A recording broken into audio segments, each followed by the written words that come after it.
Pros and cons of working for corporate dentistry. Hi, my name is Dr. Patel, and I'm a dentist here in Austin, Texas. Today in this video, I'm going to be talking to you about the pros and cons of corporate dentistry, as well as posing the question of if corporate dentistry is right for you. All right, so what is corporate dentistry? Corporate dentistry is known as a DSO, or a dental support organization. A DSO is an independent business support center that contracts with dental practices. They provide business management support as well as non-clinical operational support. You will find that DSOs usually own multiple offices, anywhere from 5 to a couple hundred. DSOs usually buy an existing practice either from a private dentist or other smaller DSOs. Private equity is usually involved with DSOs, and they're looking to acquire multiple offices and then growing them and improving the bottom line. Their goal is, with this growth, to turn around and sell it off to another DSO for a profit. It's not a bad business model at all, but this is where things can get tricky. All right, let's start with some of the cons of DSOs, and then we'll finish on a positive note. I will say this now, all DSOs are not bad.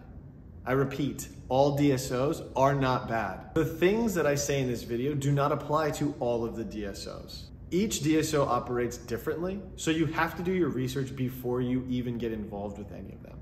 So, unfortunately with DSOs, when you have such a scaled operation, patient quality and patient care is one of the first things that go out the window. The quality of patient care in many DSOs are not going to be the same as if it were a private practice. That's just the truth of the matter. With that lack of quality, DSOs tend to see a lot of turnover with dentists. This directly impacts the patient care. There are several reasons why DSOs have high turnovers. I won't get into that in this video, but just know that sometimes dentists will use DSOs as a stepping stone in their careers.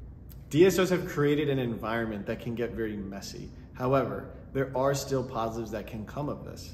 DSOs can be very rigid in their ways and processes. This directly affects dentists because they don't necessarily get all the freedom that they could if they were in a different situation. This can drive away a lot of talented clinicians. DSOs come up with processes that they feel can be utilized in all of the offices the same way. However, the truth of the matter is that not every practice runs and operates the same. This, as you can see, is a pain point. For example, let's say you as a dentist wants to operate a new procedure in the office. You would come to the table with a process and way that you would go about implementing it, but if that does not align with the way that the DSO would like for you to operate, this can be a problem. The DSO will default to their ways and their preferences, and this will cause friction between the dentist and the DSO.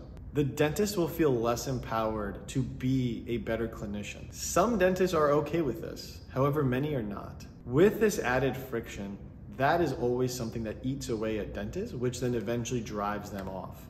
DSOs aren't too concerned about doctor turnover because they feel confident in their ability to replace that dentist with any other dentist that's looking to find a job. Another con is contracts. DSOs have very rigid and strict contracts that they aren't willing to negotiate on. This can also be a problem. One of the biggest things can be notice periods. They can be anywhere from 30 to 120 days. This is a long time. I'm currently experiencing a 90-day notice period.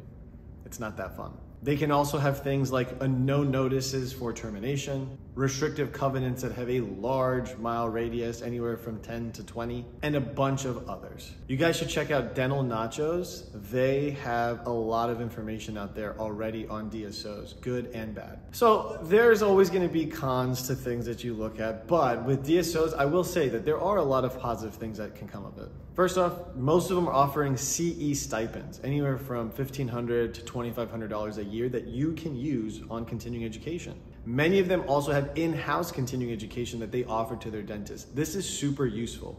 A DSO that I worked with offered implant training, totally paid for. I used it and then I started doing implants. It was awesome.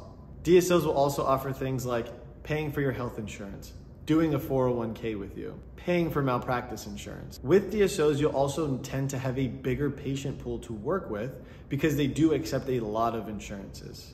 You'll also find that with DSOs, they'll have lower lab bills because they're able to leverage a high volume number of cases going to particular labs. So this is a massive benefit. You'll also find that you'll have a lot more flexibility when it comes to taking time off because DSOs will usually have multiple doctors in the office, so you'll always have someone to be able to look after your patients for you. Another thing that I love about DSOs is they usually have in-house specialists. This is a great thing when it comes to patient care. DSOs also have bigger budgets to spend on instruments and materials. You may even find some mentorship opportunities within the DSO because there are so many doctors in that network. In that network, it becomes a community where you are able to talk to as many doctors as you'd like. Again, with a lot of these positives, it comes down to what you as a dentist are looking for and how you can maximize the resources that they're giving you. My personal experience, I've worked for a couple DSOs, and the one that I'm in right now, honestly, it's overall a positive experience. They gave me an opportunity to grow as a clinician because they were willing to support me in everything that I wanted to do clinically. I wanted to do implants and Invisalign. They gave me the materials, the resources, and the support to be able to thrive in all of those procedures. I also find that 401ks and health insurances really do help with stability early on in your career. So, is a DSO right for you? Honestly, it just depends on what you are looking for in your career right now and where you want to go. If you're early in your career and you're looking for structure, stability, and you just want to grow as a clinician and focus on dentistry, a DSO could really help you. Again, the right DSO is going to support you and help you do all of those things. If you really care about processes, procedures, protocols, and everything, and you want to be able to have a lot of control over that, DSO is probably not going to be the place for you. Let's say you're later in your career and you want stability, health insurance, and stuff like that. DSO also, great option. How do you figure out if a DSO is actually a good one? You gotta ask the right questions when you're interviewing. Check out my video on interview tips as a dental associate, and you can use those pointers to help you filter through some of these DSOs. If you still have questions about DSOs, don't hesitate to reach out to me. I'd be more than willing to give you my insight.